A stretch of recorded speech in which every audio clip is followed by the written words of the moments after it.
ሰላም ሰላም ጤና ይስጥልኝ ውድ የተከበራችሁ ቻናል ተከታታይ ሰላማችሁ ይብዛልኝ በያላችሁበት። ላይክ ሼር አድርጉልኝ ውዶቼ። ለቤቱ አዲስ ከሆናችሁ ቤተሰብ ሁኑ። እንስቃለን እንማማራለን።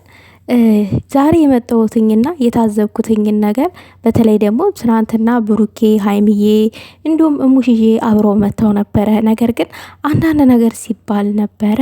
በዛም ላይ ሀሳብ መስጠት ፈልጋለሁ። ሌላው ነገር ደግሞ ሁል ጊዜ በተደጋጋሚ የሆነ የማየው ነገር አለና በጣም የታዘብኩትን ነገር መናገር ፈልጋለሁ። ማለት የሆነ ቁም ነገር ነው ላወራ የፈለኩት ዛሬ የምሬ ከልቤ ነው እውነት። ምንድነው እሱ ቤተሰብ አሁን ትናንትና ሀይሚዬ ፎቶ ፖስት በተደረገ ሰዓት በቃ የሀይሚዬን ምንድን ሀይሚዬን ይጎዳል ብለን ማናስብ ሰዎች አለን። የምናየው መናገራችንን ወይንም መኮመታችንን ነው። እንደዛ ተብሎ አይኮመትም። ሀይሚዬን የምር የምንወዳ ከሆነ አንደኛው እሱ ነው። ሁለተኛው ነገር ደግሞ ሀይሚዬ ከቤተሰብ ጋር ከብሩኬ ቤተሰብ ጋር ስትመጣ ሀይሚዬን ብቻ እንደዚህ ቆርጣችሁ የምትዋጧላችሁ። ይሄ አግባብ አይደለም። እኛ ፍላጎታችን ብሩኬና ሀይሚ አንድ እንዲሆኑ አይደለ እንዴ? ብሩኬና ሀይሚ አንድነት እንፈልጋለን አይደለ? እንደውም የሆነ ጊዜ ምን አለች መሰላችሁ ሀይሚዬ በቲክቶክ የሆነ የምትከፋፍሉ ሰዎች አላችሁ፣ ካያችሁ በአንድ እዩ፣ እንደዛ አትከፋፍሉን እኮ ብላ የሆነ ጊዜ መልስ ሰጥታለች። እና እኔ በነገራችን ላይ ሀይሚዬ የሆነ ፓርት ላይ መልስ ከሰጣች ያችን ይሄ ነው የምራመደው። በብሩኬና በሀይሚ መሀል አዎ ፕራንክ መደራረግ አለ ያለ ነው። ይሄ የማይቀር ነው። የስራው ጉዳይ የስራው ባህሪ ስለሆነ ማለት ነው። ነገር ግን ፕራንክ ሲደራረጉ የሆነ ልጅነት የሚፈጥር ፕራንክ ይደራረጋሉ ምናምን ነገር ያ ሁላችንንም ያናድደናል። ነገር ግን ስራ ነው፣ እንደ ስራ ነው ብለን ነው መረዳት ያለብን።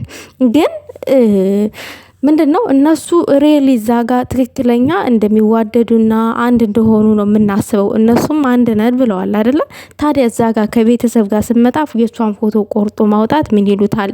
አንደኛው ይሄ ነው። ሁለተኛው ነገር ደግሞ ትናንትና በጣም ያስከፋይ ነገር ምንድነው ሀይሚዬ እናት የላትም ለምን ከእናቷ አትመጣም ምናምን እንደዛ አይነት ዝባዝንኬ ወሬ አታውሩ። እውነት ይሄ የሰው ልብ ይጎዳል። የምሬን ነው የምላችሁ። የሰው ህይወት ውስጥ እንደዚህ በጣም ትልቅ ብለን የምናስብ ከሆነ አንድን ሰው የምንወደው ከሆነ እንደዚህ አይነት ነገር ባንናገር መልካም ነው። እውነት ለመናገር ቤተሰብ እኔ ይሄንን ቪዲዮ ልሰራ የቻልኩት የሚሰራ ሆኖ አይደለም። ነገር ግን ነገ በዓል ይመጣል አይደለ?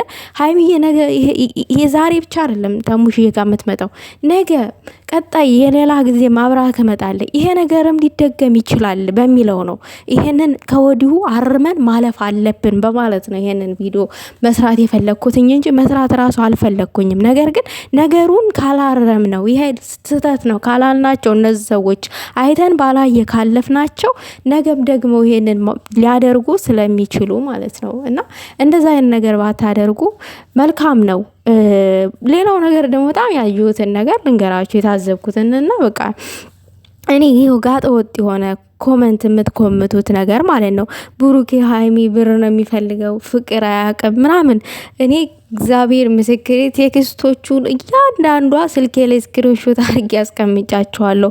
ችግሩ ግን የኔ ዩቲዩብ አይፈቅድም እንደዛ አይነት ኮተቶችን እንትን ማለት። እሱን ትታችሁት የነጸንፌን ፎቶ በመለጥፍበት ሰዓት ራሱ የሆነ እንትን ይልብኛል። በዛ አጋጣሚ ነው እንጂ እያንዳንዷ አውጥቼ እንደዚህ ብሰራ እኔ በጣም ደስተኛ ነኝ። በእርግጥ እናንተ ያያችሁትን ነገር የተመለከታችሁትን ነገር ነው እኔ እዚህ ጋር የማወራው እንጂ ከየትም አምጥቼ አይደለም።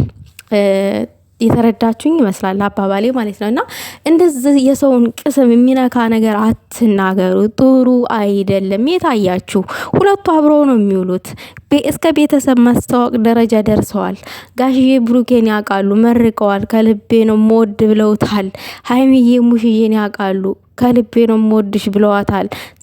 ታዲያ ለምንድን ነው በቤተሰብ መሀል ቤተሰብ የሚያውቀውን ፍቅር ቤተሰብ የሚያውቀውን ወዳጅነታቸውን ለመበጥበጥ የምንጋጋጠው? እውነት ግን እነዚህ ልጆች የምር የምንወዳቸው ከሆነ እንደነዚህ አይነት አስጠያፊ ነገሮችን አንናገር ውዶቼ። ንግግር ሰውን ይሰብራል። እግዚአብሔርን ዱላ ይሻላል።